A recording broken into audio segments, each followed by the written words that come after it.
Hello बच्चों, क्या हाल चाल है? कैसा चल रहा है आप लोग का पढ़ाई? आज हम जा रहे हैं नया चैप्टर स्टार्ट करने। नया चैप्टर, नया यूनिट नंबर 8, परमाणु एवं नाभिक, है ना, एटम एंड न्यूक्लियस। और इस चैप्टर में दो पार्ट्स है। परमाणु एक चैप्टर नंबर 12 में आएगा और नाभिक है चैप्टर नंबर 13 में आएगा। तो ये हमारा आज का नया चैप्टर स्टार्ट हो रहा है और कंटिन्यू इस चैप्टर के सारे टॉपिक को कवर करते हुए चलेंगे हम, है ना। सीबीएसई का सिलेबस का है या स्टेट बोर्ड का सिलेबस का है, दोनों हमारा लगभग मिल रहा है या एक जैसा है। तो यहाँ पर स्टार्ट करें। रेडी है सब? वैसे ही रेडी होना चाहिए जैसे आप क्लास में रेडी रहते हैं, है ना। जब आपका क्लास चलता है, टीचर आते हैं और उस प्रकार आप कॉपी पेन लेकर रेडी हो जाते हैं पूरे उस पीरियड के लिए, तो वैसे ही रेडी आपको कंसंट्रेशन बना के रखना चाहिए ताकि आप इसे भी उसी तन्मयता से समझ सकें। चलिए बात करते हैं यहाँ पर। सबसे पहले यहाँ पर परमाणु की बात करें तो प्राचीन काल से ही लोग अपने चारों ओर की वस्तुओं के बारे में जिज्ञासु रहे हैं कि क्या है। अनेक प्रकार के पदार्थ हमारे आसपास रहते हैं, वो किससे बना होगा, कैसे वो अस्तित्व में आया होगा। तो इसके बारे में सबसे पहले भारतीय विचारक कणाद ने परमाणु की परिकल्पना की। तो उन्होंने क्या बताया कि परमाणु की कल्पना कैसे की? किसी पदार्थ का सबसे छोटा अंश जो अदृश्य होता है, अविनाशी होता है, वो परमाणु होता है ना। कणाद ने क्या बताया? किसी पदार्थ का सबसे छोटा अंश जो अदृश्य होता है, मतलब दिखता नहीं है, तथा अविनाशी मतलब जिसको नष्ट नहीं कर सकते हैं, वो परमाणु होता है। बाद में डाल्टन ने अपना परमाणुवाद प्रस्तुत किया। डाल्टन ने क्या बताया? डाल्टन ने क्या बताया, इसको भी हम देख लेते हैं, है ना। डाल्टन ने क्या बताया कि प्रत्येक पदार्थ छोटे छोटे, डाल्टन का परमाणुवाद जिसे आप लोग प्रारंभिक कक्षा में पढ़े हैं, डाल्टन के परमाणुवाद के अनुसार क्या है, प्रत्येक तत्व छोटे छोटे कणों से मिलकर बना होता है। इन छोटे छोटे कणों को क्या कहते हैं? परमाणु कहते हैं। प्रत्येक पदार्थ के परमाणु एक जैसे होते हैं, अन्य पदार्थ के परमाणु से वो भिन्न होते हैं और इन परमाणुओं को नष्ट नहीं किया जा सकता है। तो ये कॉन्सेप्ट यहाँ पर किसने बताया? डाल्टन ने बताया। ठीक है, तो ये दो थ्योरी शुरू में आया, इसमें और अध्ययन करते होते गया हमारे वैज्ञानिकों ने। लगभग 1808 के आसपास की बात है। 1897 में थॉमसन ने इलेक्ट्रॉन की खोज की, है ना। 1897 में थॉमसन ने इलेक्ट्रॉन की खोज की। इलेक्ट्रॉन की खोज मतलब ऋणावेशित कण। तो वहां पर क्या बताया गया कि परमाणु के अंदर ऋणावेशित भाग होता है ना। उसके साथ साथ थॉमसन ने बताया कि परमाणु विद्युत रूपेण उदासीन होता है, पर उसके अंदर ऋणावेशित इलेक्ट्रॉन है। तो जितने संख्या में ऋणावेशित भाग है, उतने ही संख्या में वहां पर धनावेशित भाग भी होना चाहिए, तभी वो परमाणु है वो विद्युत रूपेण उदासीन हो सकता है। ये थॉमसन ने बताया। तो थॉमसन के परमाणु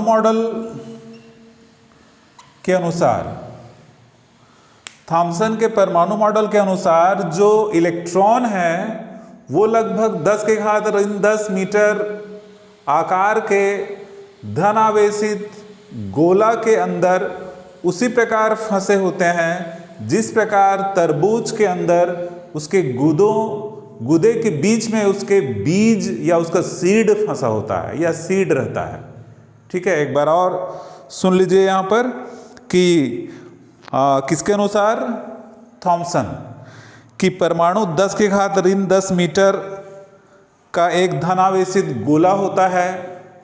जैसे ये 10⁻10 मीटर आकार का एक धनावेशित गोला है, इसके अंदर ऋणावेशित इलेक्ट्रॉन है, उसी प्रकार बंधे होते हैं जिस प्रकार तरबूज के अंदर उसके बीज रहते हैं या बीज उसके अंदर होते हैं। बीच में तरबूज आपने खाया होगा।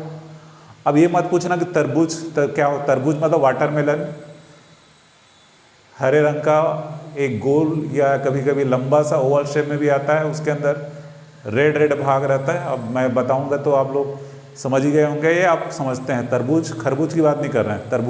खरबूज पीला रंग का होता है। ठीक है, तो तरबूज जो बहुत ही स्वादिष्ट होता है, खाने में भी बहुत आनंददायक होता है, मीठा रहता है। तो इस प्रकार इन सभी इलेक्ट्रॉनों का ऋण आवेश जितना होगा, धनावेशित गोले का आवेश भी उतना होता है। इस कारण से ये विद्युत रूपेण उदासीन होता है। तो है ना, इसकी सफलता की बात करें, सफलता या असफलता की बात करें, सफलता यहाँ पर ये थी थॉमसन के परमाणु मॉडल की कि इसके आधार पर तापायनिक उत्सर्जन, प्रकाश विद्युत प्रभाव, आयनीकरण की क्रिया, है ना, क्या क्या, तापायनिक उत्सर्जन, इसके पहले चैप्टर में देखे हैं, प्रकाश विद्युत प्रभाव, आयनीकरण की क्रिया, मतलब इन तथ्यों को ये आसानी से स्पष्ट कर सकता था इस मॉडल के अनुसार। ठीक है, इसका दोष क्या है? इसके कुछ दोष यहां पर है कि इस मॉडल के आधार पर हाइड्रोजन परमाणु के, ये सफलता है। इसके दोष है हाइड्रोजन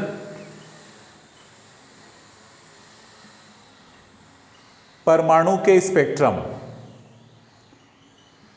है ना, हाइड्रोजन परमाणु के स्पेक्ट्रम में स्पेक्ट्रमी रेखाओं की उत्पत्ति के बारे में नहीं बताया जा सकता था इस मॉडल के अनुसार, है ना। हाइड्रोजन परमाणु के स्पेक्ट्रम में स्पेक्ट्रमी रेखाओं की उत्पत्ति कैसे होती है, ये थॉमसन का परमाणु मॉडल स्पष्ट नहीं कर पाया। इसके अनुसार रदरफोर्ड के अल्फा कण प्रकीर्णन में अल्फा कणों के अधिक कोणों से प्रकीर्णन की व्याख्या भी इस परमाणु मॉडल के आधार पर नहीं की जा सकी, है ना। रदरफोर्ड के परमाणु मॉडल में बहुत सारे अल्फा कण ऐसे होते हैं जो अधिक कोण पर प्रकीर्णित होते हैं, मतलब 90 अंश से अधिक कोण पर प्रकीर्णित होते हैं, तो उसकी व्याख्या भी इससे नहीं की जा सकी। तो इस प्रकार काफ़ी कुछ तो बताया पर बहुत ज़्यादा नहीं बता पाया ये थॉमसन का परमाणु मॉडल। तो इस आधार पर इसके बाद जो आया अल्फा कणों का प्रकीर्णन,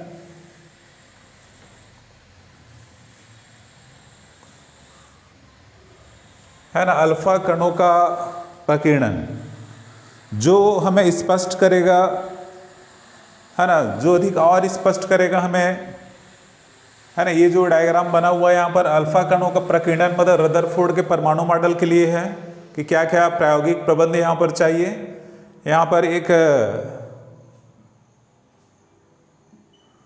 रेडियो एक्टिव बिस्मथ, है ना, रेडियो एक्टिव बिस्मथ है 83-214, ठीक है। और इसे एक बॉक्स, एक बॉक्स है, किसका बॉक्स है? शीशे का। तो रेडियो एक्टिव मतलब अल्फा कण का स्रोत, अल्फा कण का स्रोत। अल्फा कण क्या होता है इसको भी आप समझ लीजिए, ये हीलियम आयन होता है। हीलियम से यदि 2 इलेक्ट्रॉन निकल जाए, है ना, हीलियम से मतलब हीलियम परमाणु होता है, इससे 2 इलेक्ट्रॉन निकल जाए तो अल्फा कण हमें मिलता है, ठीक है। अल्फा कण में कितना आवेश रहता है? तो 2 इलेक्ट्रॉन के आवेश के बराबर। 1 इलेक्ट्रॉन में आवेश 1.6 × 10⁻⁻19 कूलाम, तो 2 इलेक्ट्रॉन के लिए 2 का इसमें गुना करना पड़ेगा। तो ये अल्फा कण है। तो अल्फा कण का स्रोत यहाँ पर है, क्या है अल्फा कण का स्रोत? बिस्मथ, जो शीशे के एक बॉक्स में रखा होता है, ठीक है।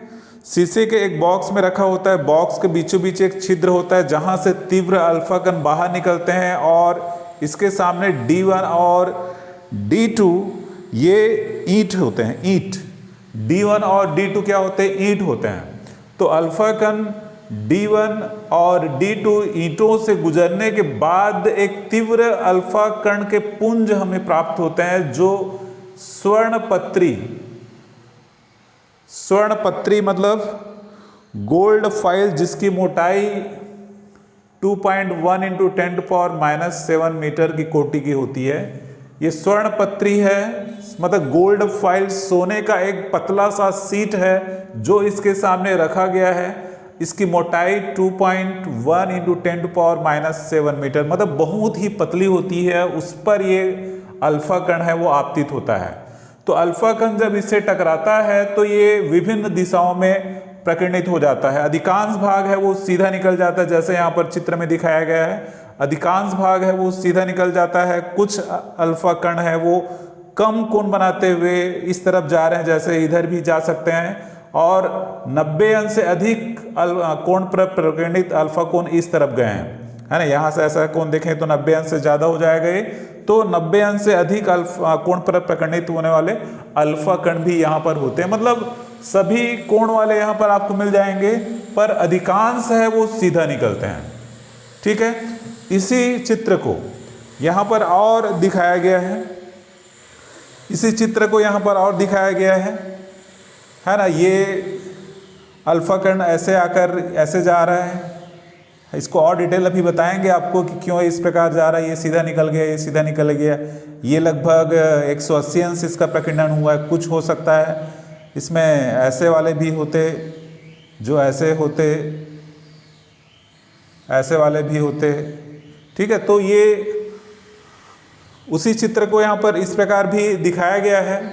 तो यहाँ पर इसका जो निष्कर्ष हम देखें, निष्कर्ष या जो रदरफोर्ड ने क्या ऑब्जर्वेशन लिया, प्रेक्षण और निष्कर्ष दोनों देखेंगे हम। मतलब इसका ऑब्जर्वेशन,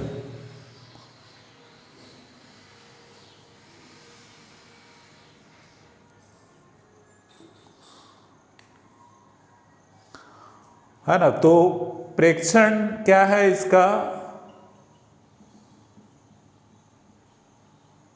अधिकतर अल्फा कण सीधे निकल जाते हैं। अधिकतर अल्फा कण सीधे निकल जाते हैं। दूसरा यहां पर है कुछ अल्फा कण, मतलब 8000 में से एक, मतलब 8000 अल्फा कणों में से एक 90 अंश से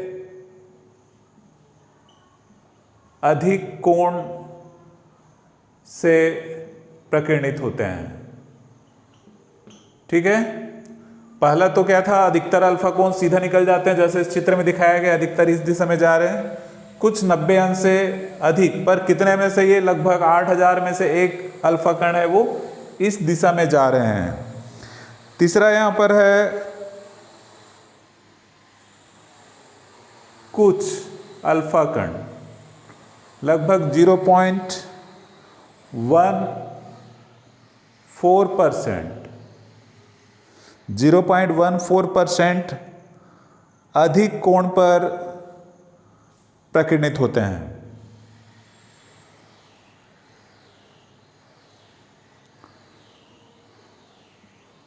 अधिक कोण पर, मतलब ये इसी वाले को कह रहा है, क्योंकि 90 अंश से अधिक कोण हो गया, मतलब वो अधिक कोण है। तो लगभग 8000 में से एक कह रहे हैं, वो यही वाला है 0.14%।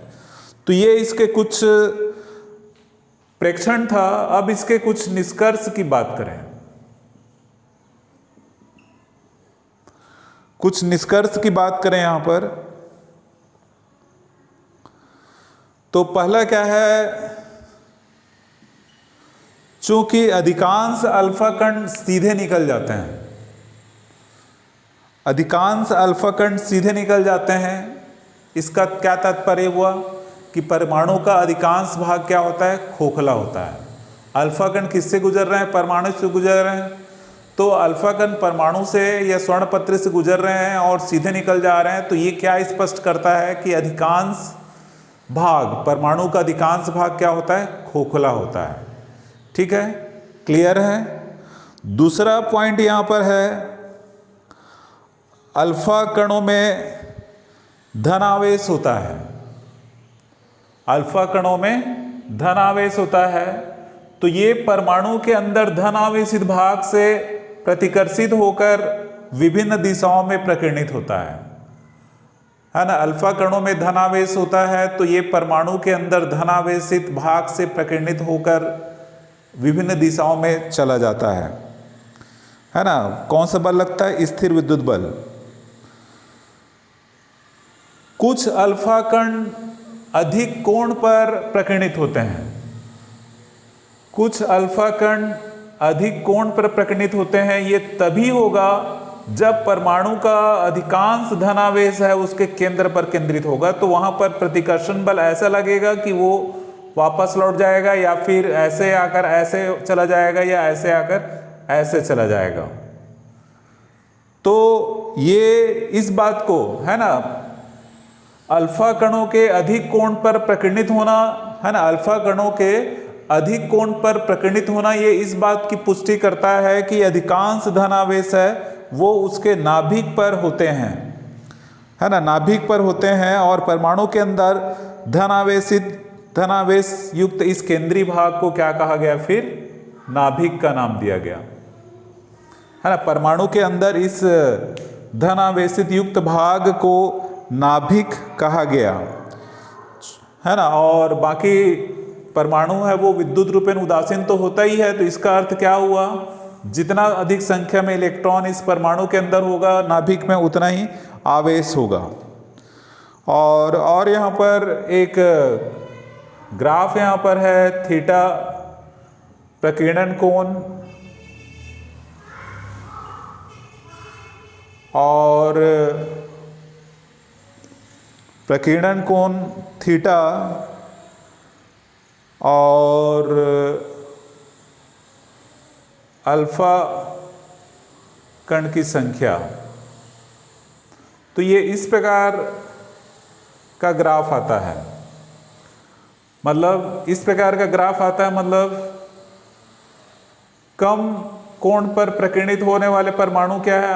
अल्फा कण क्या है? अधिक है। ये अधिक से क्या हो रहा है? ग्राफ नीचे क्यों आ रहा है? जैसे जैसे हम प्रकीर्णन कोण को बढ़ा रहे हैं, है ना, जैसे जैसे प्रकीर्णन कोण को बढ़ाया जा रहा है, ग्राफ नीचे की ओर आ रहा है, मतलब परमाणुओं की संख्या क्या होते जा रही है? अल्फा कणों की संख्या क्या होते जा रही है? कम होते जा रही है। तो इसका तात्पर्य है, या इसका क्या निष्कर्ष निकलता है कि जब प्रकीर्णन कोण कम होता है तो अल्फा कण उस दिशा में ज्यादा जाते हैं, मतलब अल्फा कणों की संख्या ऐसी ज्यादा होती है जो अल्प प्रकीर्णन कोण, मतलब लगभग सीधे निकल जाते हैं। जो इसके निष्कर्ष या इसके प्रेक्षण ने बताया वही है।